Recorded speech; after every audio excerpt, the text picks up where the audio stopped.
Essa temática, né, no Monte com Jesus, ela é o nosso estudo de domingo pela manhã. Você que está nos visitando hoje, né, seja bem-vindo. Espero que de alguma maneira a nossa vida seja útil para a sua vida nessa manhã de domingo, dia 29 de março de 2020. E para a gente dar início, então, quero te convidar a abrir a sua Bíblia, ou acessar o seu celular, não sei como você vai fazer, lá no Evangelho de Mateus, no capítulo 6 e no versículo de número 12. Enquanto você vai procurando, amados, deixa eu falar, para mim está sendo também um desafio me reinventar na ministração da palavra, né? Visto que a gente está longe fisicamente e às vezes é estranho a beça. Minha esposa, ela fica aqui no corredorzinho do meu lado esquerdo, aqui, e o de público real é só ela e Kézia que fica lá na sala. E é estranho às vezes a gente está tão distante assim, mas o Espírito Santo vai dar graça para a gente e eu tenho certeza que Deus vai nos abençoar mais uma vez nessa manhã. De posse do texto, o Evangelho segundo Mateus, capítulo 6, versículo de número 12, diz assim: E perdoa-nos as nossas dívidas, assim como nós temos perdoado aos nossos devedores. Vou ler de novo. E perdoa-nos as nossas dívidas, assim como nós temos perdoado aos nossos devedores. Oremos. Nosso Deus, nosso Pai, não existe outra causa pela qual nós comparecemos na Tua presença, senão a Tua graça e a Tua misericórdia. Como diz o Teu servo, Daniel, profeta Daniel. A gente lança as nossas súplicas diante do Senhor, ancorados nas Suas muitas misericórdias. Não naquilo que temos feito ou naquilo que temos dito, mas naquilo que o Senhor é. Por isso, mais uma vez, nesta manhã, Senhor, quero me apresentar diante do Teu altar, bem como trazer junto comigo todos os meus irmãos que estão, Senhor, compartilhando desse tempo de estudo, de meditação e de edificação através da Tua palavra. Que esse tempo seja um tempo útil, Senhor, que esse estudo possa acrescentar em nossas vidas e de uma forma muito especial possa acrescentar em nossas vidas o verdadeiro significado e o sentido de termos sido perdoados pelo Senhor através da obra redentora de Jesus Cristo. Que nessa manhã o Teu Santo Espírito tenha a liberdade, Senhor, de nos comunicar a Tua vontade. Que da mesma maneira o Teu Santo Espírito ele possa derrubar por terra todas as barreiras, todos os conceitos e os preconceitos formados, toda a ideia cultural que foi forjada ao redor dessa temática de perdão dentro da Tua palavra. E nós queremos, com toda a sinceridade do nosso coração, se necessário for, nos quebra de novo, para que nós possamos ser refeitos segundo a Sua imagem e semelhança. Dessa maneira, Deus, eu coloco esse culto sob os Teus cuidados, a Tua palavra sob os cuidados do Teu Espírito Santo, a minha vida, Senhor, da mesma maneira, e também a vida dos meus queridos irmãos que estão comigo nesta live. Por tudo isso, nós oramos com gratidão, na certeza de fé de que o Senhor certamente estará nos comunicando a Tua palavra, a Tua vontade, que sempre será boa, perfeita e agradável, ainda que incompreensível, boa, perfeita e agradável. No nome do Teu Filho Jesus é que nós oramos, que todos digam amém e amém. Gente, talvez esse seja um dos temas, não é delicado, ele também não é, como eu posso dizer, complicado, mas é um tema de uma importância relevante. Eu defini hoje para o nosso estudo que esse tema é o epicentro do Evangelho de Jesus Cristo, é o epicentro do nosso relacionamento com Deus. O epicentro, é onde acontece tudo. Né? Nesse momento que Jesus Cristo ele ensina isso para a gente, ele está falando, olha, perdoa-nos as nossas dívidas, assim como nós temos perdoado aos nossos devedores. Isso é de uma importância tão imensurável, é de um valor tão eterno, que esse trecho da oração modelo, ele pode ratificar tudo que a gente falou com Deus em oração até aqui. Ele pode falar de fato, tudo que se foi dito até esse momento é fato, é isso aqui. Da mesma forma que ele pode ratificar tudo que foi dito até aqui, ele pode anular toda a oração que a gente fez diante de Deus até aqui. Como isso, pastor? Como que esse pequeno trecho da oração modelo pode anular o que eu falei com Deus? Porque a gente precisa entender que o nosso relacionamento com Deus somente se dá pelo fato dele ter nos perdoado através do derramar do sangue do seu Filho Jesus Cristo. Não tem outra forma de nos relacionarmos com Deus.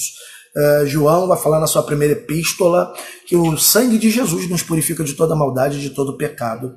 A gente vai encontrar que esse sangue é o que abriu o caminho para que a gente pudesse entrar na sala do Santo dos Santos. A gente vai ter na epístola de Paulo aos Coríntios falando, olha, Deus estava em seu Filho Jesus Cristo reconectando com ele mesmo o mundo. Jesus Cristo, na última ceia que ele tem com os seus discípulos, ele vai dizer, olha, este cálice é o cálice de uma nova aliança feita entre Deus e os homens no meu sangue. Então, a gente só pode ter relacionamento com Deus por conta do perdão que nós recebemos através do sacrifício de Jesus Cristo. E uma coisa a gente precisa entender, é fato, a gente fala isso não com alegria, às vezes a gente traz um ar de graça para desgraça, mas é uma verdade que o Evangelho de Jesus Cristo, ele foi humanocentrificado. Ele ficou humanocêntrico. O Evangelho de Jesus Cristo ele ficou tão humanocêntrico, centrado no humano, que essa porção do texto sagrado é ignorado por muitos que se dizem cristãos. Perdoa as nossas dívidas, ou perdoa as minhas dívidas, assim como eu tenho perdoado as pessoas que estão me devendo. Me perdoa as minhas ofensas, assim como eu perdoo os meus ofensores. Então a gente vê que o Evangelho ele ficou tão centrado naquilo que o homem deseja, naquilo que o homem quer, naquilo que o homem pensa, que, como eu posso dizer, que se perdeu o significado do que a gente está orando. Não faz mais sentido, porque é ignorado tudo que diz respeito a isso. E é ignorado por muitas pessoas que se dizem cristãs. A gente precisa entender, e você precisa entender, que eu não estou taxando indiscriminadamente quem quer que seja.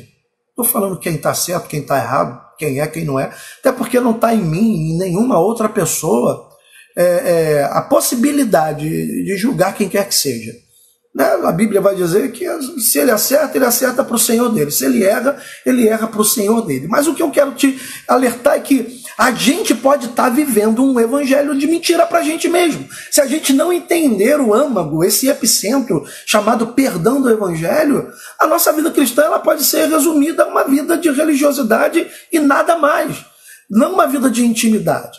Então a gente observa que muitas pessoas acabam criando rixa umas com as outras, seja por questões verdadeiras, originais, genuínas, ou não. A gente não está aqui para debater os motivos e as motivações de ninguém, mas o fato é que pessoas que estão dentro do contexto de Evangelho de Jesus Cristo, elas criam rixas, vivem em discórdia com outros que também se dizem cristãos, ou não, porque o texto aqui, eu quero abrir um parênteses, ele não está dizendo que eu tenho que perdoar crente, ele diz que eu tenho que perdoar todo mundo. Perdoa as minhas dívidas como eu perdoo quem está me devendo, a despeito de quem quer que seja, da fé que professa, daquilo que faz, eu preciso perdoar. Então muitos cristãos, ou que se dizem cristãos, eles desenvolvem rixas, vivem em discórdias com outros também que se dizem, e porque a gente enfatiza a palavra cristão, porque eu estou pregando para crente. A princípio é isso, a gente está falando com crente. Se dizem cristãos, discípulos de Jesus. E daí a gente olha para essa realidade e o que vem na minha mente é a pergunta que eu sempre faço, quem vai para o céu e quem vai ficar aqui? Porque no céu não vai entrar discórdia, inimizade, porfias, divisões. Isso não existe no céu. Então a gente olha para tudo isso, peraí, eu estou de mal com o irmão. Não estou falando que você não possa ficar aborrecido com alguém. Você pode ficar aborrecido, mas você tem que partir sempre da premissa que você vai ter que perdoar. E perdoar em tempo. Tá? Não se põe o sol sobre a vossa ira, é o que a Bíblia diz. Então, tem que perdoar em tempo e a tempo. Porque a gente não sabe o que é que vai acontecer daqui a 2 minutos. Ok?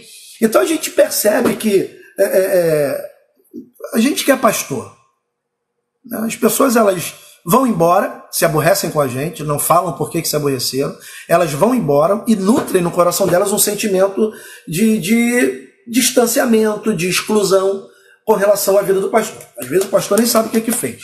Né? O pastor certamente erra. Né? Eu sou prova viva de que pastor erra. Então a pessoa vai, se distancia e não fala, só que ela está nutrindo um rancor. Eu não tenho a causa, não sei o que eu fiz, se a pessoa não me fala. Por isso que eu sempre digo, né? Se eu fiz alguma coisa contra você, pô, me dá pelo menos a oportunidade de me desculpar, de te pedir perdão, para que a gente se reconcilie. Mas o fato é que as pessoas, elas criam rixas, elas vivem rixas. Você conhece gente rixosa, e a Bíblia fala que vai existir, porque se ela se não tivesse na Bíblia, a gente ia falar que não existe crente rixoso. Tem crente rixoso, crente que adora uma discórdia. E esse crente, ele acha que a vida dele com Deus está tranquila. É mentira, não está. Enquanto você nutre sentimento de forra, de desforra, de vingança, de justiça própria contra alguém, você tem um problema sério espiritual. Se você tem um problema com outro irmão, amado, em nome de Jesus, se pergunta, quem vai? Quem vai para o céu com Jesus? Vai ser eu ou ele? Né? Quem é que vai ficar aqui? O fato é, você está na igreja, é cristão, você quer ir para o céu. Você não quer ficar fora de lá. Correto? Mas o fato é que muitas das vezes a gente não expõe, não coloca esse desejo na prática da nossa vida cristã. Por isso eu chamo esse trecho da oração modelo do epicentro da nossa relação com Deus e da nossa relação com o nosso próximo. Uma coisa que eu não quero fazer no nosso estudo é trazer aqui discussões teológicas sobre quem precisa de perdão ou quem não precisa de perdão. Quem pode perdoar, quem não pode perdoar. A gente não quer entrar nisso. Porque existem essas linhas de teologias e etc.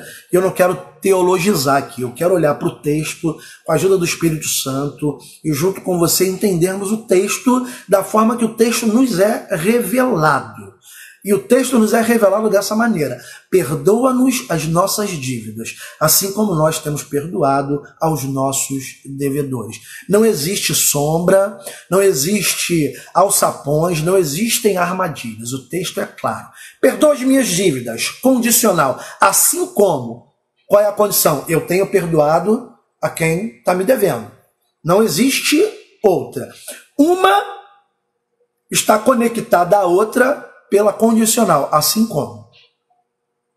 Enquanto eu estiver perdoando aos outros, Senhor, o Senhor me perdoa aqui. Então, Senhor, me perdoa porque eu estou aqui perdoando aos outros. A ponte é sempre o condicional, ok? Daí a gente vai entrar por essas questões de quem está certo, quem está errado, e eu tenho certeza que o Espírito Santo vai testificar isso no teu coração. E eu falo com muita frequência, e em especial quando a gente fala sobre família, que o casal, quando discute, briga, tem os seus atritos para saber quem está com a razão. Né? E daí a gente, naquela nossa descontração ali, falando de uma desgraça que acontece dentro das casas, que é a discordância, a gente traz um ar de graça. Né? Eu resolvi dar razão. Você quer a razão? Fica com a razão para você. Correto? O problema é que a razão, ela tem uma característica peculiar que soa estranho. A razão, ela sempre diz para o dono dela que ele está certo naquele quesito. A razão, ela é isso. A razão é a autoconvicção de que eu estou certo naquele assunto. E a gente quer defender porque a gente acha que está certo. E porque a gente quer a razão e a gente acha que está certo, isso pode produzir uma série de problemas na nossa vida relacional com Deus e na nossa vida relacional com o nosso próximo. Sem fazer uso do ditado, é melhor ser feliz do que ter razão, A gente precisa entender que não é somente ceder a razão para ser feliz. Não é discutir com a Margarete está achando que está certo, eu estou achando que eu estou certo, mas bom, peraí. Então fica você com o seu certo que está tudo tranquilo. Eu não quero discutir e toma razão. Não é isso. A gente faz isso de uma maneira mais no dinamismo, etc. Mas na realidade não pode ser isso. Não pode simplesmente, não fica com a razão você porque eu estou a fim de ser feliz. A gente precisa entender que temos uma necessidade de avaliarmos a nossa própria razão sob a luz da palavra de Deus. Quem está certo, quem está errado? Né? Vamos desenhar aqui o quadro. Quantas pessoas você conhece que já saíram da Igreja de Nova Vida do Porto Novo porque se sentiam cheias de razão e achavam que a igreja não poderia suportar elas ali, porque estava todo mundo errado, só ela estava certa. É só fazer as contas. Quantos ministérios eles foram abertos, né, sob o fundamento de que eu estou certo e o ministério que eu fui não está? Quantos pastores se auto-elegeram pelo simples fato de não concordar com a razão do seu pastor principal e por achar que a sua razão de fato era o que valia, ele saiu do seu ministério e abriu um outro. Quantos? Queridos, os últimos 25 anos da igreja evangélica foi um boom de ministério sem história. Ministério que não tem de onde começou, de onde veio, qual é a história dessa situação toda. Então a gente vai ter aí um monte de ministério de rebeldia. Ponto. Mais uma vez, não estou julgando, condenando quem quer que seja, porque não cabe a mim. Mas esse é o quadro que a gente vê. E isso a gente não precisa ficar mascarando com palavrinhas bonitas. Fato é que a razão, ela vai dar para a gente a certeza de que estamos certos. Por isso, a gente precisa avaliar a nossa própria razão, não a razão do outro. Sob a palavra de Deus e questionarmos, ou nos auto-questionarmos sobre o seguinte ponto. Será o caso que, de fato, o outro está com a razão? Parece que a gente tem medo de perder. O homem, o ser humano, parece que ele tem medo de perder. Daí ele briga para falar que está certo. Eu quero estar certo, defende a sua tese. Por quê? Porque ele quer ter razão. Daí a gente começa a ponderar a nossa razão, a analisar a nossa razão a partir da luz da palavra de Deus, e a gente vai encontrar um texto no livro de 1 João, capítulo 1, versículo de número 10. Abre aí a sua Bíblia aí. 1 João, primeira epístola de João, não é o Evangelho de João, capítulo 1, versículo de número 10. 1 João, capítulo 1, versículo de número 10. Diz assim: se dissermos que não temos cometido pecado, fazemo-lo mentiroso, e a sua palavra não está em nós. Quantas pessoas a gente conhece, né, que estão sob esse texto, né, não estão submetidos a ele, mas estão sobre esse texto, não sobre esse texto, porque do seu ponto de vista pessoal ele está sempre certo, está sempre com razão, tudo que ele faz porque tem um propósito verdadeiro no fundo, e não entende que se você acha que não tem pecado, o que você está é mentiroso. A Bíblia está dizendo, se dissermos que não temos cometido pecado, fazemos-lo mentiroso. A gente faz Cristo mentiroso e nos fazemos mentirosos. E a palavra dele não está em nós. Então a gente precisa avaliar a nossa razão sob a luz da palavra. Você é um pecador, eu sou um pecador. A gente não vive na prática do pecado, porque agora nós fomos lavados, remidos pelo precioso sangue de Jesus, né? O nosso pecado foi lavado pelo sangue do Cordeiro, exatamente como João Batista falou, né? Eis aí o Cordeiro de Deus que tira o pecado do mundo. Então a gente tem o lavar regenerador do sangue de Jesus sobre as nossas vidas. Mas a gente continua pecador. A gente não está justificado de uma vez por todas. Nós somos justificados para a vida eterna, mas no nosso dia a dia tem a manutenção dessa justificação.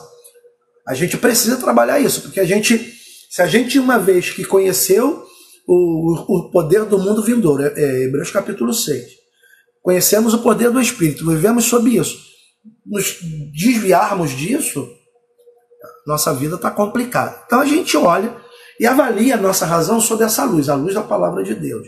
E a palavra de Deus diz, ó, se a gente diz que não tem pecado, a gente se faz mentiroso, e a palavra dele não está em nós. Pense nisso.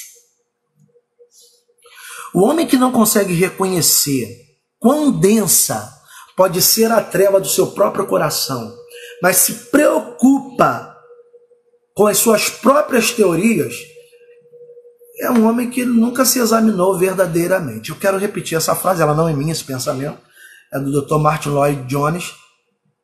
Ele vai falar isso no seu livro, Sermão do Monte, e ele diz assim: o homem que não reconhece quão densa pode ser a treva de seu próprio coração, mas preocupa-se com as suas próprias teorias, é um homem que jamais se examinou verdadeiramente. Amados, a gente olha para nós e a gente não consegue ver muita coisa de boa, muita coisa boa, né?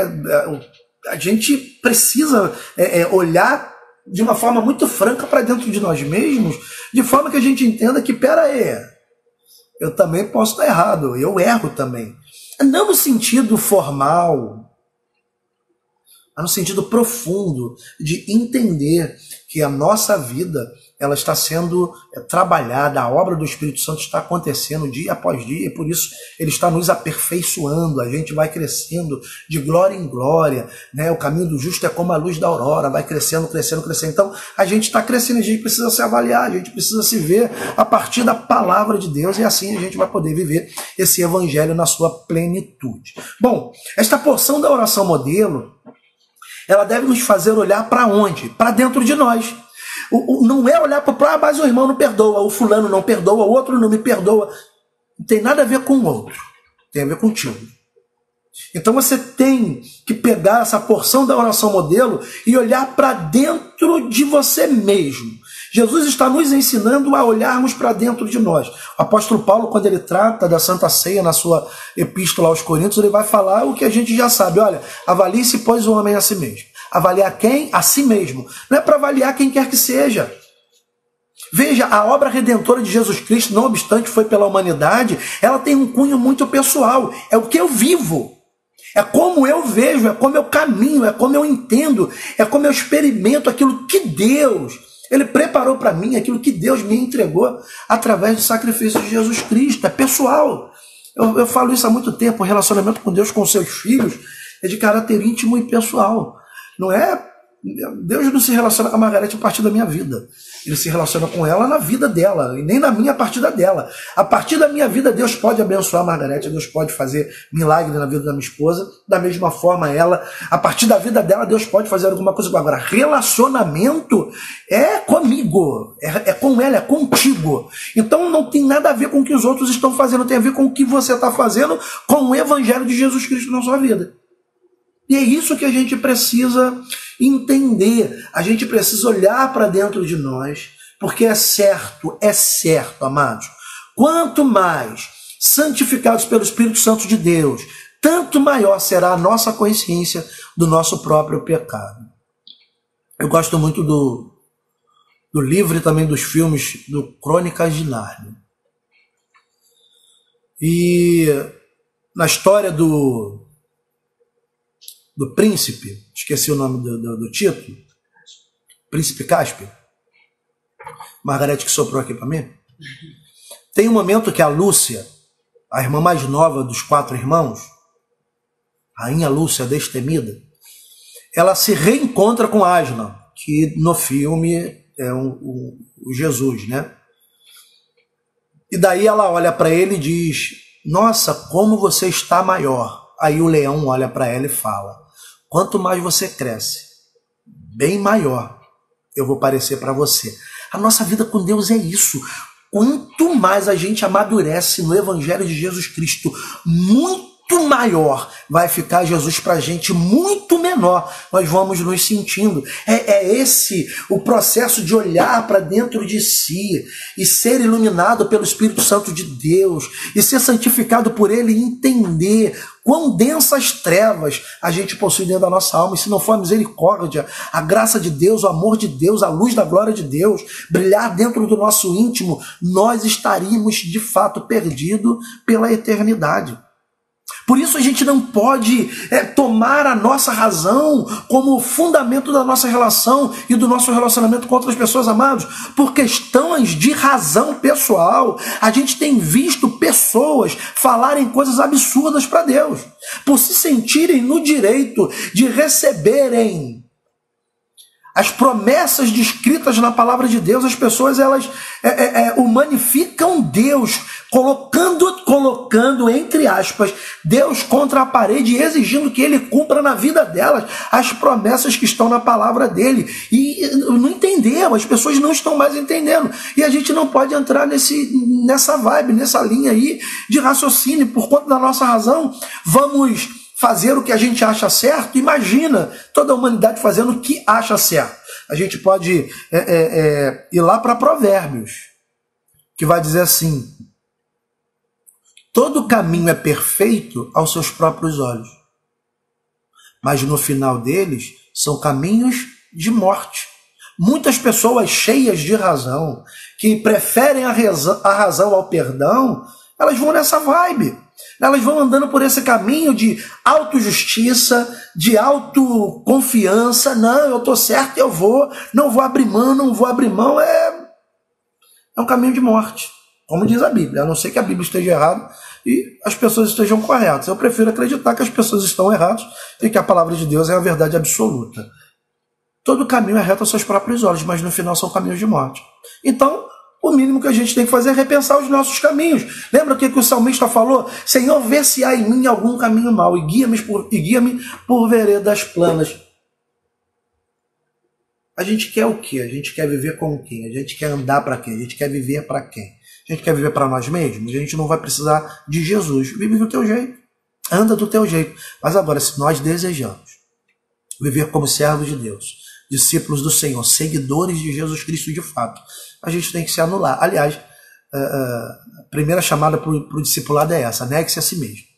Então, negar-se a si mesmo é negar suas vontades, seus desejos e suas razões. É o chamado do Evangelho. Se você negar a si mesmo, agora toma a tua cruz e vem me seguir. É só assim que a gente vai seguir Jesus. Não tem outro caminho. Não existe outra possibilidade. Existe uma canção, e a gente gosta muito de trazê-la, às vezes, na Santa Ceia, e ela vai dizer assim, ela tem duas perguntas interessantíssimas. Ela diz assim: o que será que foi que Deus viu em mim? Começa a pensar, o que Deus viu em você? Você não é tão bonito como você acha que é. Nem tão bonito quanto a tua esposa diz que você é, quanto os teus filhos dizem que você é. Você não é isso tudo, né? Você não é a cereja do bolo. Você é bonitinho, só. Beleza? Nem eu penso que sou tão bonito assim. Não obstante, ter o testemunho aí de muitas pessoas da minha família, óbvio, né? Margarete, David, Kézia, minha mãe. Essa galera diz que eu sou muito bonito. Brincadeiras à parte. O que será que Deus viu em mim? Aí a outra pergunta que o hino vai fazer é: o que será que eu fiz para merecer? Responda isso a partir da sua perspectiva. Da sua perspectiva. Vai lá, vou te dar esse tempinho aqui. 10 segundos. Passaram-se 10 segundos. A resposta, humanamente falando, é a seguinte: Deus não viu nada em mim. Até porque não tem nada para ver em mim. E eu não fiz nada, absolutamente nada, para merecer o que Ele me dá. Essa é a resposta humana. O que será que Deus viu em mim? Nada. O que será que eu fiz para merecer? Nada. Nada. E quem vai falar isso para a gente é a palavra de Deus. Agora, quando a gente faz ou dá essa resposta sobre a ótica da revelação de Deus na sua palavra, a gente vai ter outra resposta. E eu não quero dar uma resposta a partir daquilo que eu possa saber, mas eu quero ler contigo o que está lá escrito no livro de 1 Pedro, Epístola 1 de Pedro, capítulo 3, versículo 18. Abre a sua Bíblia aí. 1 de Pedro, 1 Pedro, capítulo 3, versículo 18.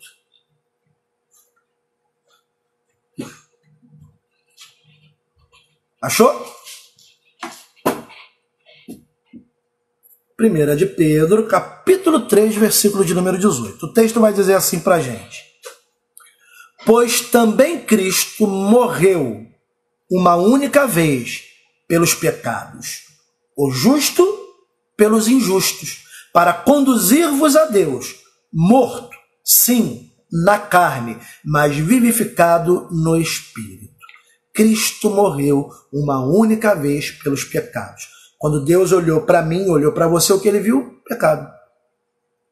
Quando pegamos as nossas obras para mostrar a Deus que poderíamos ter comunhão com ele, ele rejeitou todas, mas o seu Filho unigênito.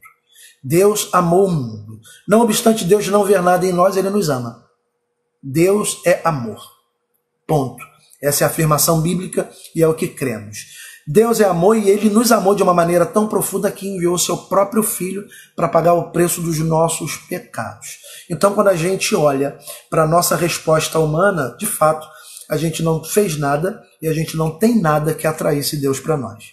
Mas o amor dele fez com que ele viesse ao nosso encontro na pessoa do seu Filho Jesus Cristo. Jesus Cristo, ele morreu pelos pecados uma única vez, o justo pelos injustos. Morto sim, na carne, mas vivificado no Espírito. Para dar continuidade ao texto de 1 Pedro, abre agora sua Bíblia lá no livro de Efésios, no capítulo 2.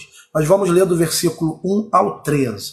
Você que está ouvindo aí, ouvi alguém colocar o texto, coloca aí para quem não conseguiu entender a minha fala, para abrir a Bíblia. Efésios, capítulo 2, de 1 ao 13. Abre aí para a gente ler junto, em nome de Jesus.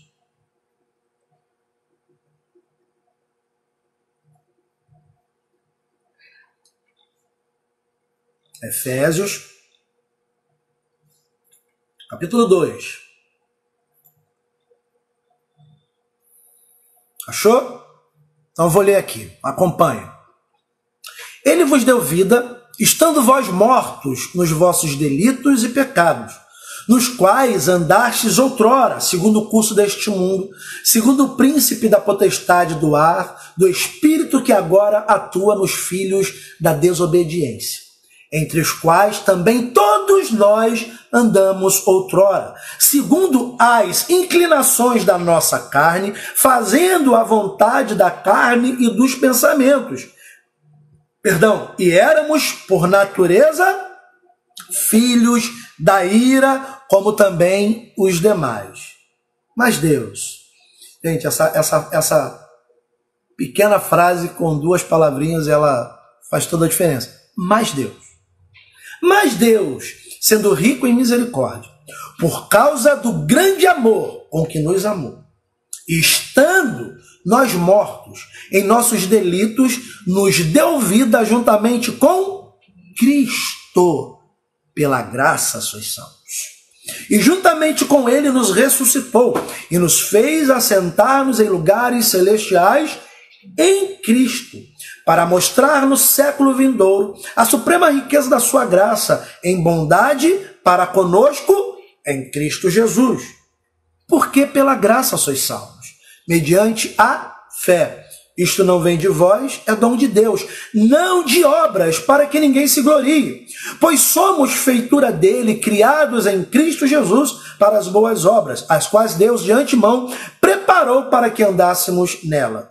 Portanto, lembrai-vos de que outrora, vós, gentios na carne, chamados incircuncisão por aqueles que se intitulam circuncisos na carne por mãos humanas, naquele tempo estáveis sem Cristo, separados da comunidade de Israel e estranhos às alianças da promessa, não tendo esperança e sem Deus no mundo. Mas agora, em Cristo Jesus, vós, que antes estáveis longe, fostes aproximados pelo sangue de Cristo, até aqui. Olha só. O que será que Deus viu em mim? A música, a canção, ela vai responder bíblica e corretamente. O que será que foi que Deus viu em mim? O que será que eu fiz para merecer seu amor, seu perdão, seu cuidado? Se Ele me conhece como ninguém mais, se Ele sabe tanto quem eu sou, como pôde me amar assim? O que foi que Ele viu em mim? Ele viu o sangue do seu Filho amado. Ele viu o sacrifício dele pelo meu pecado. Ele viu suas feridas, ele viu as suas mãos, ele viu os cravos, ele viu as lágrimas que Jesus chorou, ele viu o inocente morrendo pelo pecador, ele viu os meus segredos, ele viu. É isso que ele viu, e é isso que ele vê ainda hoje. A gente não tem nada para Deus. A gente vai sempre estar de mãos vazias, porque a gente não produz nada. Nada que eu faça, nada que qualquer pessoa faça, dá a ela o direito de ser aceita por Deus. A única forma de sermos aceitos por Deus é em Cristo. É em Cristo. E mais nada. Amém. Aleluia. Se tira Ele, a gente continua sendo o que a gente era. Pessoa morta, defunto. Faremos parte dos esqueletos do Vale dos Ossos Secos. Só isso. Aleluia.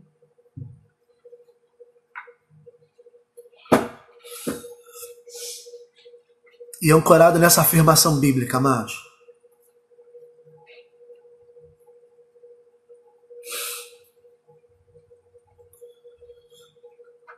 eu asseguro, biblicamente,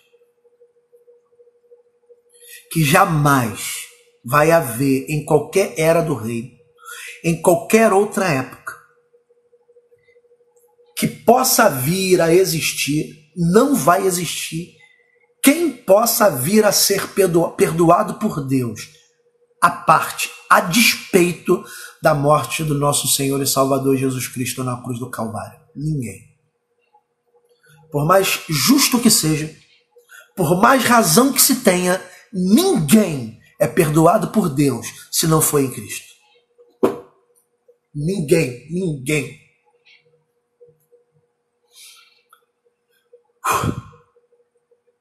É incrível como as pessoas se gabam daquilo que são. E o texto ele vai dizer o que nós éramos. Ele deu vida quando a gente estava morto. Morto por conta dos pecados que nós andamos outrora.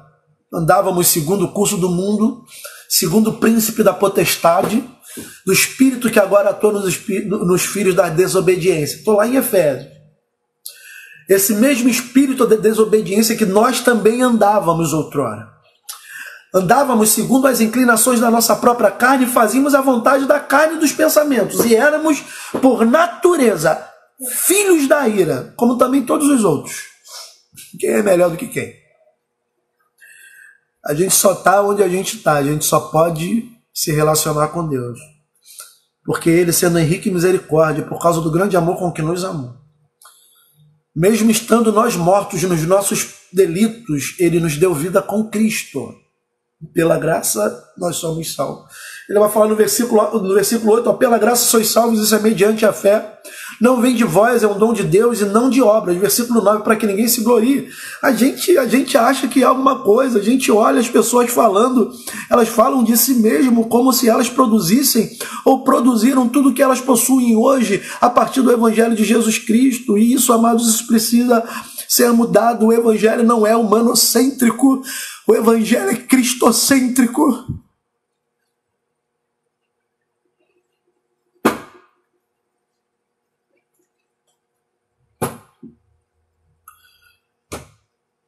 Tem uma peça, né, eu falei isso lá na igreja, uma oportunidade, vou falar aqui de novo. Mãos vazias. Todo mundo que era a presença do juiz, que era Deus, tinha que trazer alguma coisa na mão. O tempo passou, né? A gente aprendeu um monte de coisa. E a única conclusão que eu tenho é que eu vou estar sempre de mão vazia. O que você tem para me trazer, filho? Pai, eu não tenho nada, a não ser aquilo que o Senhor me deu. Graça. Só. Não tem outra coisa. Eu só tenho graça. E a graça não é minha. Eu não produzo graça. Nada do que eu fale, nada do que eu faço me dá graça. O Senhor me entrega. O Senhor me doa. Eu tinha que estar podre, porque eu era defunto. O Senhor me deu vida. A vida que eu tenho, então, não é minha, é tua. Logo, eu não tenho vida. A vida que eu tenho é tua. Gente, a gente precisa entender isso. Por isso que esse momento da oração modelo é um epicentro. É aqui que tudo acontece ou deixa de acontecer. Exatamente por isso que aqui as nossas orações elas são ratificadas e são fortalecidas, ou simplesmente elas são esquecidas, anuladas. Porque o texto vai dizer: Pai, perdoa-nos as dívidas, assim como nós temos perdoado aos nossos devedores. E a gente, por razão pessoal, por autojustiça, a gente se impede de perdoar o nosso próximo. Ah, mas o pastor não viveu o que eu vivi. Eu não sei o que tu viveu, eu sei o que eu vivo. E como eu disse anteriormente, não tem nada a ver com o que as pessoas estão fazendo contigo, é o que você está fazendo com o que Cristo fez por você. Aleluia.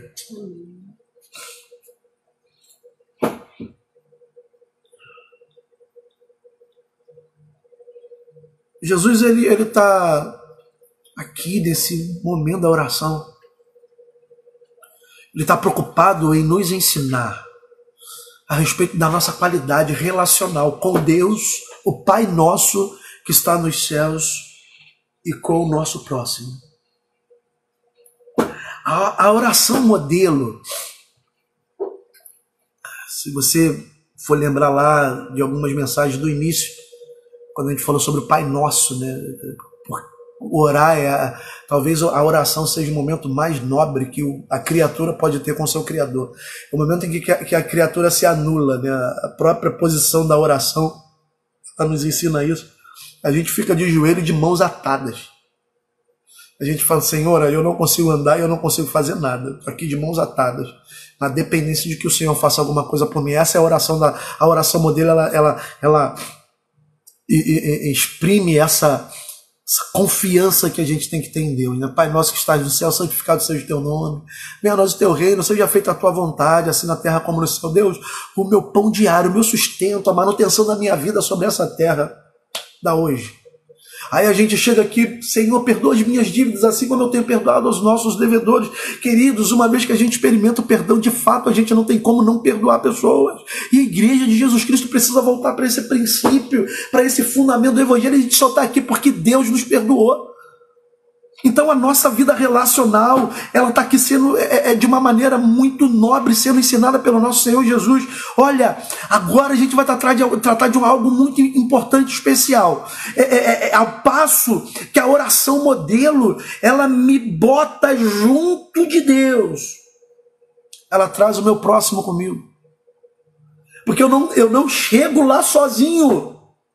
Porque o meu próximo, ele está sempre comigo de alguma maneira.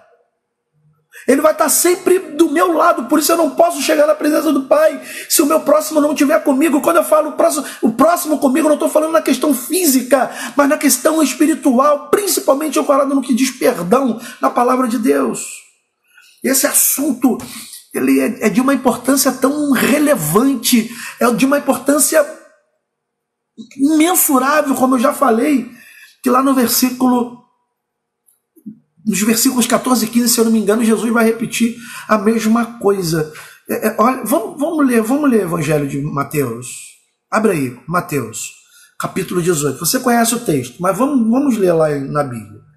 Mateus, capítulo 18. Mateus 18, versículo 23.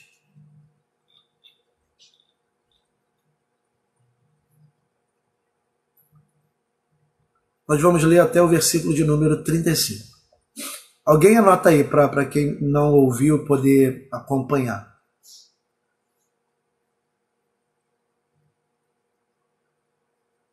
Versículo 23 do Evangelho de Mateus, capítulo 18, a Bíblia vai dizer.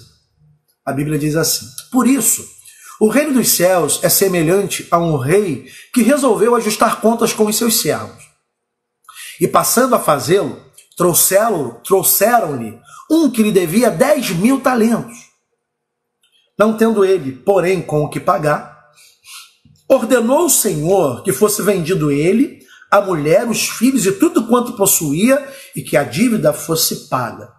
Então o servo, prostrando-se reverente, rogou: sê paciente comigo e tudo te pagarei. E o senhor daquele servo, compadecendo-se, mandou-o embora e perdoou-lhe a dívida.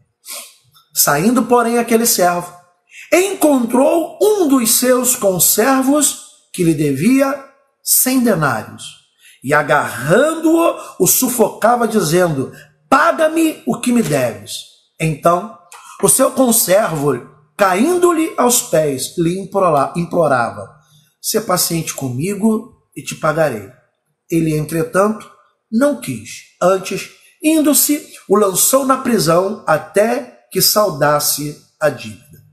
Vendo os seus companheiros o que se havia passado, entristeceram-se muito e foram relatar ao seu senhor tudo o que acontecera. Então o seu senhor, chamando-o, lhe disse: servo malvado, perdoei-te aquela dívida toda, porque me suplicastes. Não devias tu, igualmente, compadecer-se-te do teu conservo, como também eu me compadeci de ti?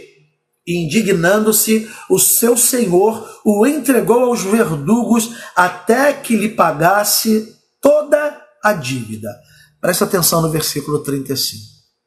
Assim também, meu Pai Celestial vos fará, se do íntimo não perdoardes cada um ao seu irmão.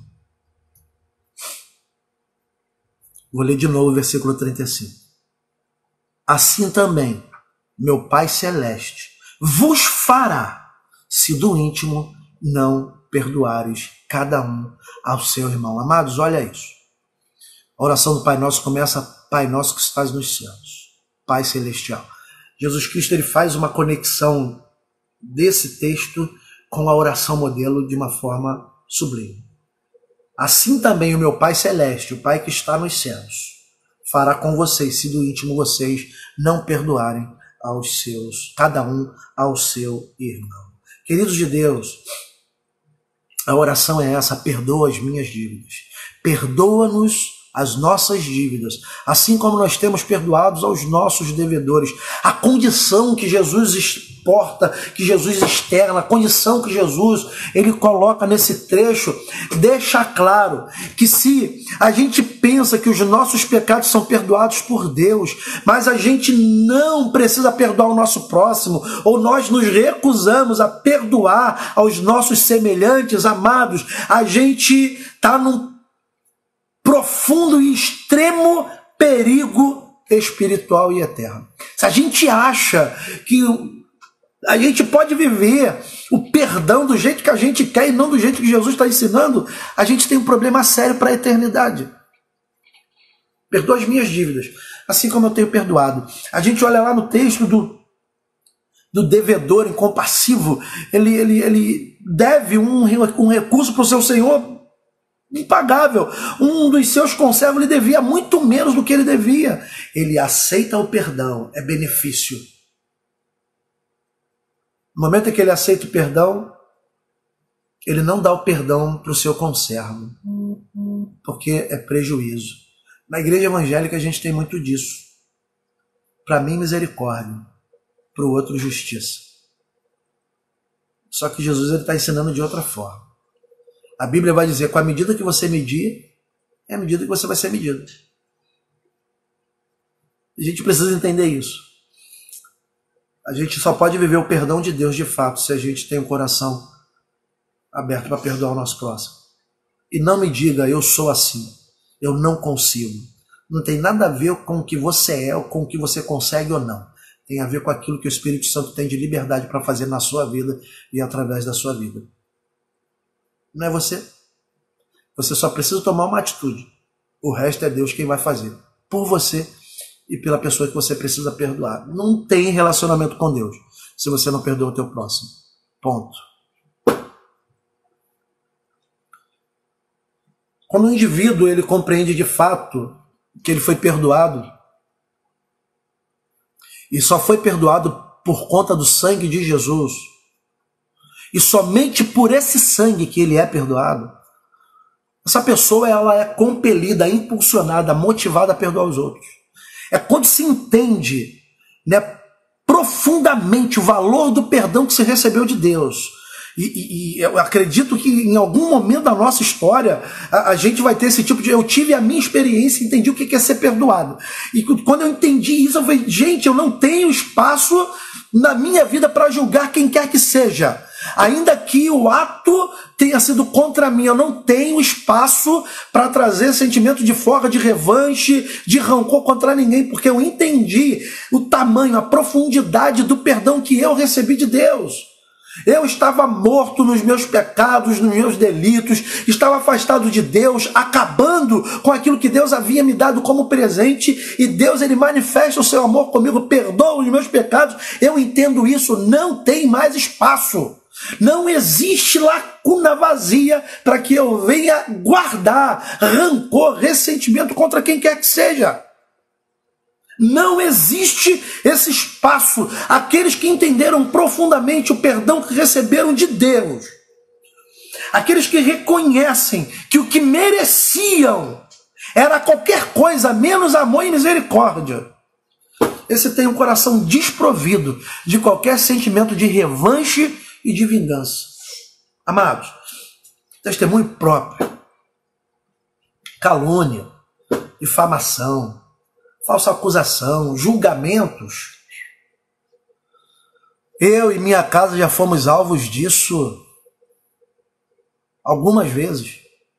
O pior, a gente sabe das fontes, das origens, da calúnia, da falsa acusação, do julgamento precipitado. A gente sabe.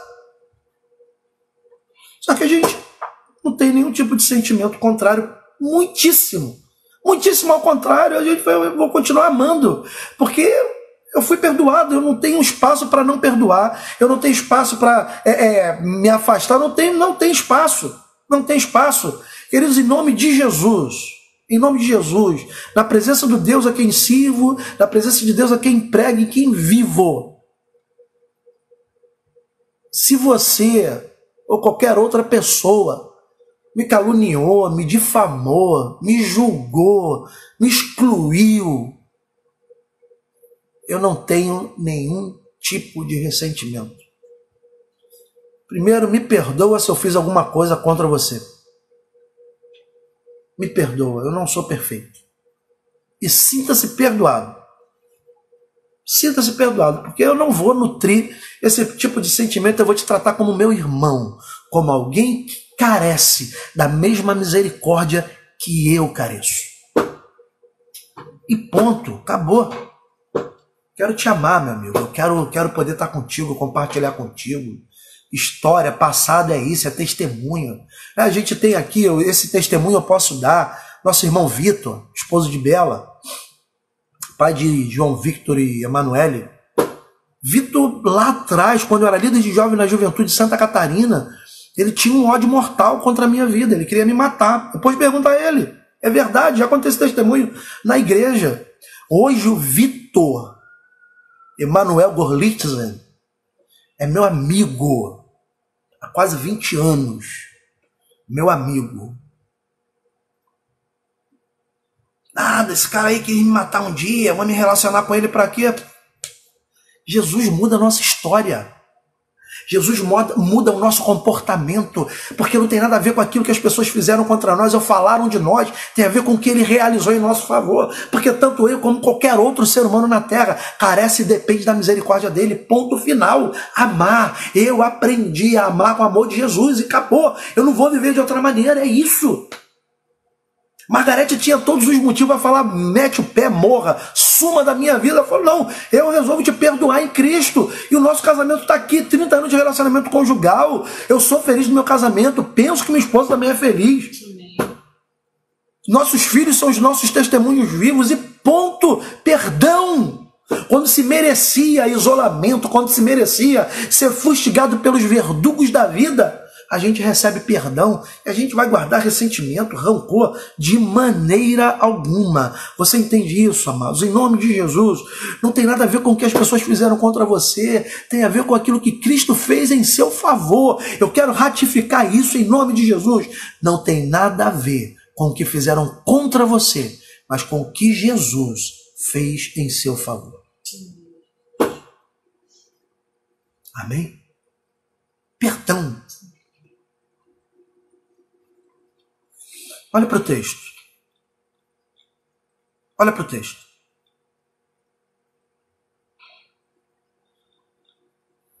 Vê se tem outra coisa senão exatamente isso que Jesus está nos ensinando.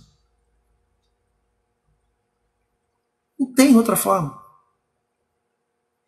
De fato, Camilo, o amor de Deus nos constrange.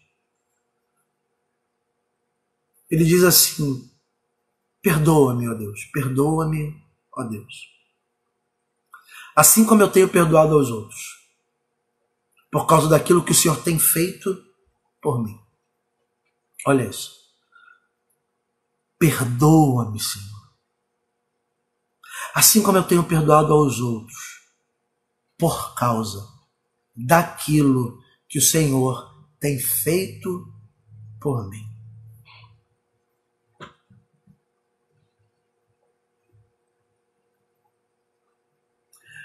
Isso é tão primordial e essencial na vida do cristão, dos que se dizem servos de Deus. É tão que Jesus Cristo, lá no versículo 14 e 15, ele vai falar a mesma coisa, com outras palavras, mas a mesma coisa. Olha aí, Mateus 6, 14 e 15. Vamos ler.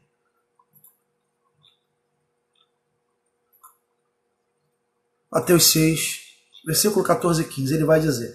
Depois que ele termina a oração modelo, tá? Ele termina a oração modelo e agora ele vai começar a falar sobre outros assuntos. Aí ele, antes de começar com outros assuntos, ele vai trazer à baila de novo essa porçãozinha ali, versículo 12, para a gente, da oração modelo. Ele vai dizer assim, porque se perdoardes aos homens as suas ofensas, veja aqui que a gente não tá, Jesus não categoriza. Você tem que perdoar crente, você tem que perdoar os seus irmãozinhos, você tem que perdoar as pessoas. Pastor, mas perdoa as pessoas. É uma tarefa difícil para o homem, é fácil para Jesus, fácil para Deus. Fácil não no sentido de que não pagou um preço, não, ele pagou um preço altíssimo. Se possível, passe de mim esse cálice, é o que Jesus orou no Getsemane. Mas a gente está olhando aqui. Por quê? Se perdoardes aos homens as suas ofensas, também o vosso Pai Celeste vos perdoará. Versículo 15.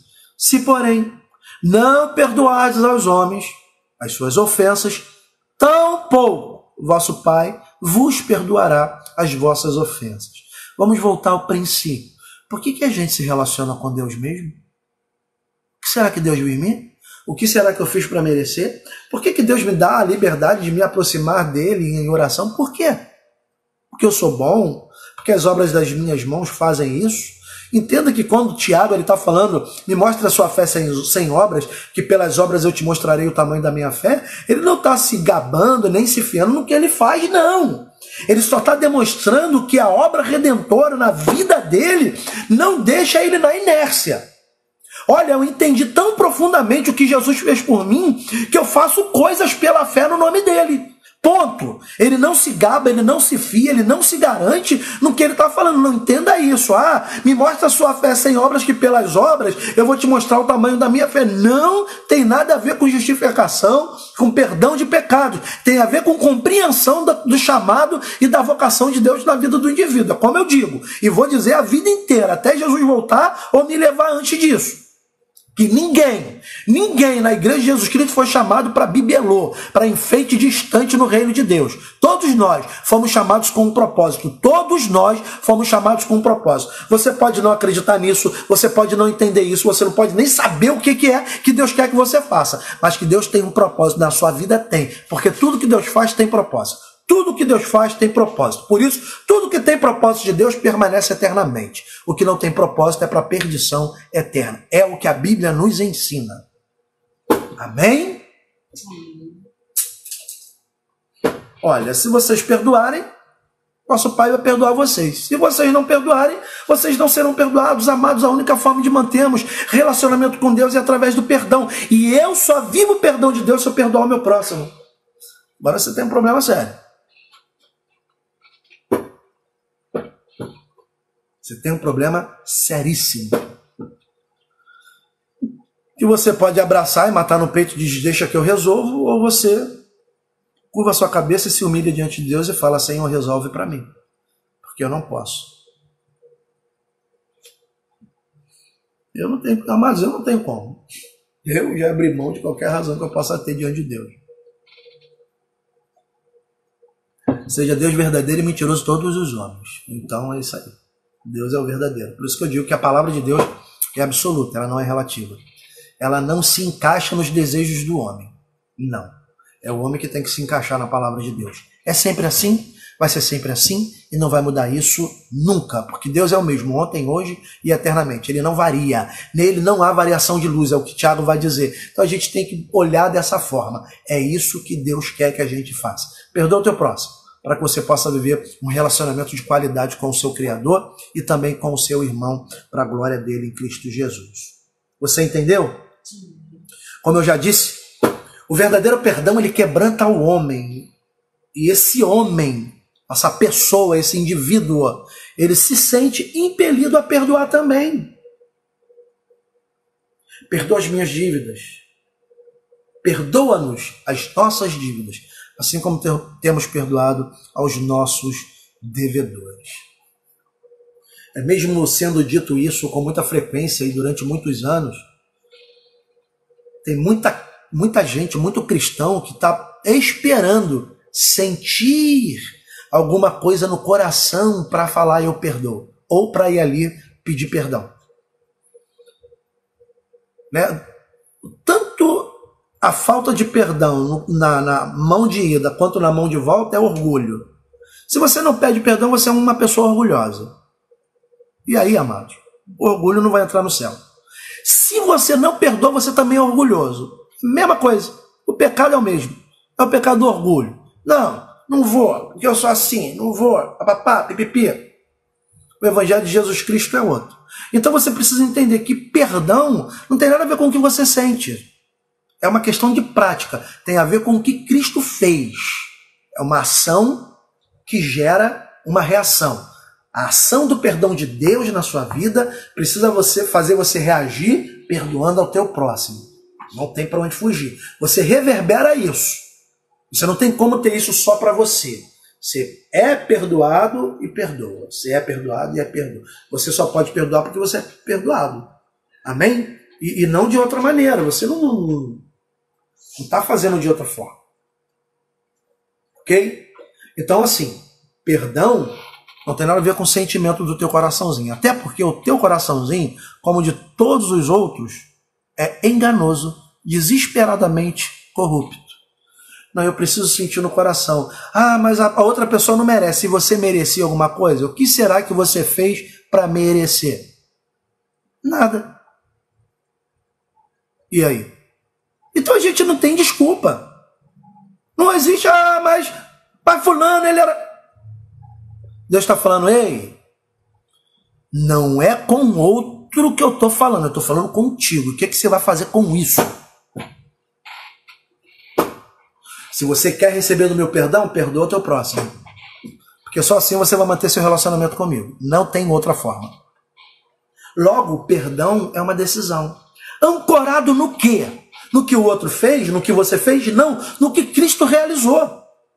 Não tem outra... Não existe. Gente, não tem outro caminho. É esse. Eu não estou ancorado no que o outro fez contra mim ou em meu favor. Eu não estou ancorado no que eu possa fazer. Não tenho. A única coisa que eu tenho é a obra redentora de Jesus Cristo na minha vida. Eu estava morto nos meus pecados, nos meus delitos, longe de Deus, afastado da comunidade de Israel, distante das promessas do Senhor. Eu merecia nada. E Ele me deu tudo com Cristo. Ele me deu vida juntamente com seu Filho, nos ressuscitou, nos fazendo assentar em lugares celestiais juntamente com Cristo. É em Cristo. Então, perdão é decisão. Eu decido ancorado na obra de Cristo. Eu decido perdoar pelo que Cristo fez, não pelo que me fizeram ou pelo que eu fiz. Eu decido perdoar. Da mesma forma, o perdão. Eu recebo perdão não porque eu sou bom. Eu recebo perdão e recebo de fato. Não porque eu mudei a minha vida. Não. É porque Ele, no sacrifício do seu Filho Jesus, no derramar do sangue do Cordeiro, me perdoa. Então eu recebo perdão. Eu sou um homem perdoado. Por Deus. Então eu aceito o perdão. Você precisa aceitar o perdão de Deus na sua vida. Entender esse perdão, vai ser fácil você perdoar as outras pessoas. E ponto. Quantos, talvez até pessoas que estejam nos ouvindo agora, ou vai nos ouvir no futuro, quantos se martirizam pelos erros do passado, porque não absorveram, não receberam e tomaram posse do perdão de Cristo em favor das suas vidas. E vive uma vida mediana. Uma vida espiritualmente medíocre. Por quê? Porque eu fiz isso, eu era assim. E aí? Quem não foi alguma coisa? A gente pode voltar para o texto de Efésios de novo. Nós andávamos como todo mundo andava. Todos. Não tem homem santo na face da terra que não andou segundo as inclinações da sua carne, fazendo a vontade da sua carne, andando segundo os seus próprios pensamentos. Não tem. Tem, pensa aí no famosão do evangelho da mídia. Então, é mesminha coisinha. Não mudou nada. É só alguém que carece de graça, de misericórdia. Não tem nada na mão para falar, Deus, olha aqui, ó. Minha garantia é essa, a obra da minha mão. Deus fala, da tua mão não aceito nada. A não ser que seja feito no meu filho. Até porque toda obra vai ser provada pelo fogo, diz a Bíblia. Então a gente precisa entender que o perdão é decisão. Decisão ancorado no que Cristo fez. Ele perdoou os meus pecados. Isaías vai profetizar lá atrás e ele vai dizer, o castigo que nos traz a paz estava sobre ele. Pelas suas pisaduras nós fomos sarados. Então é isso. Eu faço, tomo decisão, você vai fazer, vai tomar sua decisão ancorado no que Cristo fez. Não tem mais desculpa. Porque não tem nada a ver com o que o outro fez. Tem a ver com o que Cristo fez. Então, perdão é uma decisão que tomamos a partir da obra de Cristo. Com o único intuito que a gente toma essa decisão, manter acesa a chama da nossa comunhão com o nosso Pai que está nos céus. Uma vez que eu tenho essa comunhão com Deus, a minha comunhão com o meu próximo vai ser mais tranquila. Até porque o meu amor a Deus, ele não passa de mim para Deus. Ele sai de mim, passa pela vida do meu próximo e vai chegar até Deus. Já falei isso lá na igreja, não vou precisar repetir isso aqui. Mas não tem como. Eu só posso expressar amor a Deus se esse amor for de alguma maneira manifesto na vida do meu irmão. É isso. Acabou. Muitas pessoas têm facilidade de perdoar, outras não têm. Se você tem dificuldade de perdoar, é nisso que você deve se ancorar. Não no que fizeram contra você, mas no que Cristo fez em seu favor. Amém, amados? O que a gente precisa fazer é não ficar repetindo de uma forma mecânica as petições da oração modelo. Senão a gente vai virar robô. É robozinho. A gente não vai fazer muita coisa. E daí a gente termina dizendo, perdão não tem nada a ver com o que fizeram contra você, mas tem a ver com o que Cristo fez e realizou em seu favor. perdoa-nos as nossas dívidas, assim como nós temos perdoado aos nossos devedores. E eu quero orar com você e por você, em especial você que tem dificuldade de perdoar, você que rumina ressentimentos. Olha que coisa maravilhosa, né? A gente está olhando toda essa crise, agora tu tá aí, ó, na intimidade da tua casa. Ninguém tá te vendo, ninguém tá te ouvindo, ninguém tá sabendo nada do que tu tá fazendo. Por isso agora você pode ter toda a liberdade do mundo de se externar da maneira que você quiser para Deus. Ninguém vai julgar a sua ação, ninguém vai julgar o seu trejeito, ninguém vai julgar a sua fala. Olha que coisa sensacional que Deus nos permitiu. Na intimidade do seu lar. Agora você pode fechar os seus olhos e começar a falar: Senhor, tem misericórdia de mim. Eu sou uma pessoa que não consigo perdoar. Eu sou uma pessoa rancorosa.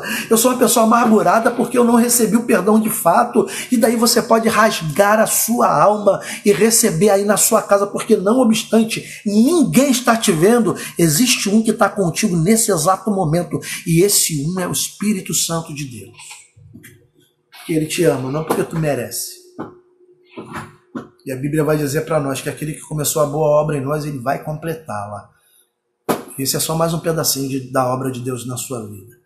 Por isso, Pai, no nome do teu Filho Jesus, eu quero colocar sob os teus cuidados a vida de cada um dos meus irmãos que passou esse tempo junto comigo aqui nessa live, nesse nosso culto ao vivo online. Mas em especial eu quero colocar sob os teus cuidados a vida dos meus irmãos e irmãs que sabem e reconhecem a sua própria dificuldade de liberar perdão e também de receber perdão.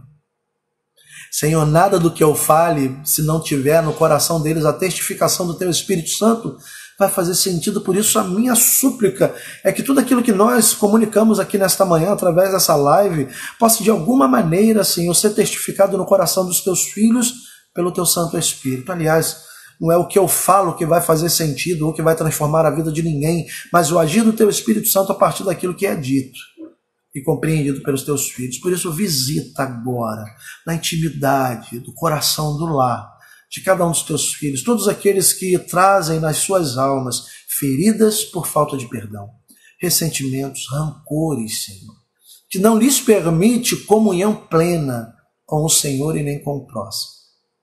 Que o teu Santo Espírito ajude esse meu irmão, que a partir dessa data ele entenda que perdoar não tem nada a ver com o que me fizeram, mas com o que Cristo fez por mim.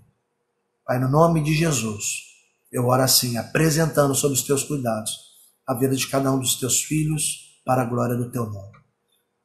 Ainda, Senhor, intercedendo, eu quero apresentar mais uma vez essa situação caótica que se levantou contra toda a humanidade. Senhor, faz alguma coisa por nós. Amém, Senhor. Derrama sabedoria sobre a vida desses homens que estão no poder. Deus, desperta esses homens para uma realidade, Senhor, no nome de Jesus. Que toda essa guerra por interesse pessoal dê espaço à unidade por um interesse comum, interesse do teu povo, dos teus filhos, não somente os cristãos, mas por toda a humanidade, Senhor. No nome do teu Filho Jesus, nós oramos. Oramos com gratidão. Todos digam amém. Amém. E amém. Amados, é isso. Muito obrigado pela tua presença, pela tua família. A gente anseia por podermos estar de volta no culto público. Por enquanto é por aqui que a gente vai ter comunhão.